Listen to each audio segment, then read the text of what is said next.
Welcome to the WIHS Journal. On the broadcast with us today, we'll have Pastor Brad Whipple from the Seaport Community Church in Groton, Connecticut. Today, he'll be talking about how he is revamping the ministry, the Great Awakening Foundation of New England. Stay tuned for all the details. I loved hearing his story, how they just asked him to be this president of this Great Awakening Ministries. Tell us how it all began, this Great Awakening Ministries. So I'm a native New Englander, born and raised here. My family's been here since 1632 when they first came into Boston Harbor. So my heart beats for New England. And I guess the Lord knows that, obviously. So about a year ago, I'm sitting in my office. I'm pastor Seaport, Darren Groton. And I was just sitting there, and I looked up, and there were two men standing in my office. They'd come to my office. I didn't recognize them. They had no appointment. They were standing there by my door, and they'd come to talk to me about money.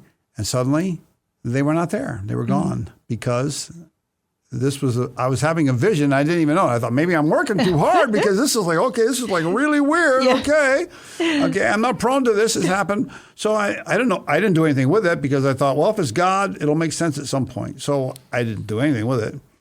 Months passed, and then a man called me up that I had not spoken to or seen in 50 years, literally 50 years. Wow. And he said to me, my brother and I have been watching, on the internet and on Facebook, and we like what we see, and we'd like to make a donation to the church. And I'm like, oh, okay, well, that's great. And they ended up making a small donation. But in the process of this conversation, he said, my brother and I, and I'm like, wait a minute, my brother and I, two men. Mm-hmm. And he tells me, our father, who recently deceased, started a foundation in Norwich called the Gospel Foundation of New England, and we're going to close it out. He's deceased. We're in Mississippi. We don't have any interest. We're just going to divest the funds and be done. I'm like, wait a minute. Just wait a minute. Wow. And so we talked a lot about it. They asked me if I would be willing to take it over, not close it out, but take it over. And so I took it over, became the president, and we recently changed the name to Great Awakening Foundation of New England.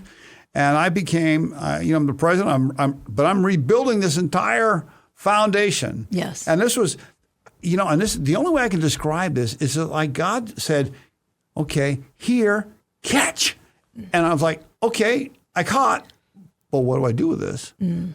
So we're in the process of rebuilding the foundation, and it's been remarkable, the few things in just a few months that we've been doing this. The foundation's been around since 1979, but hasn't done much in recent years. But now it's back in action. That is awesome. Tell us about some of the key programs and services that the ministry offers to the community.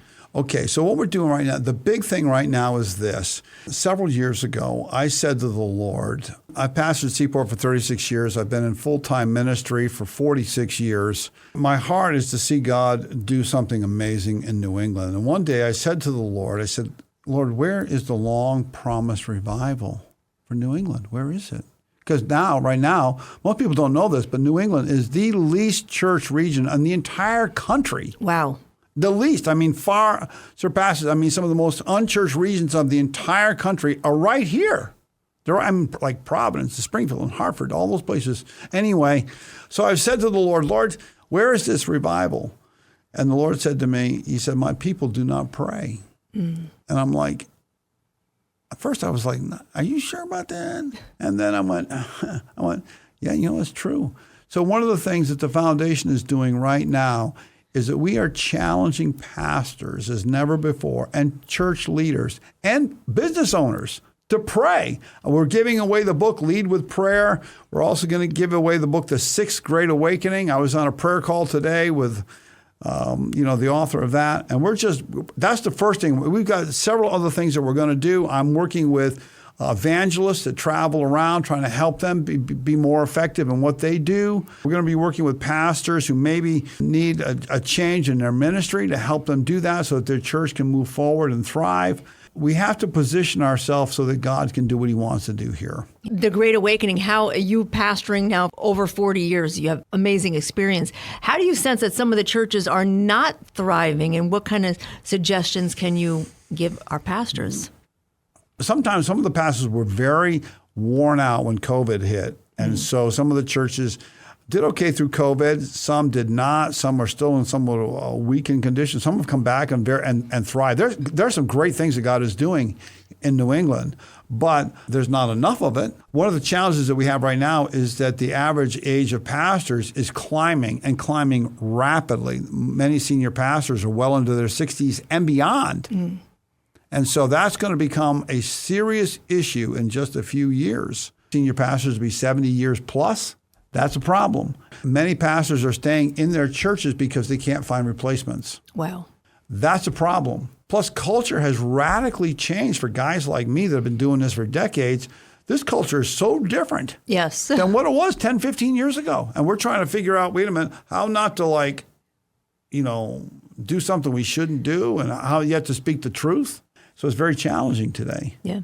I love the vision, how it's an angelic vision of these two men handing this ministry over to you, yes. The Great Awakening. What else would you like our listeners to know about it? And how can WIHS, our listeners, help get involved or help the ministry? The key thing of it is if you want to contact us through our Facebook page or through our website, you can do both of those. And they're both brand new. This thing is so new that the website is not even a month old. Wow. And the Facebook page is about a month old.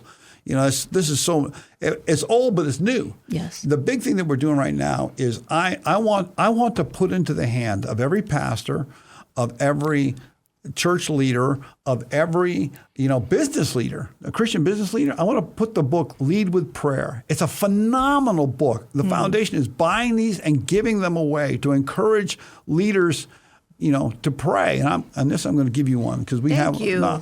Because I really believe that if business leaders, if pastors, if church leaders will really pray, their churches and their ministries will thrive. And that's what the book Lead with Prayer is about. It's not my book. It's just a phenomenal book on prayer. Yeah. And then, I want to give people too.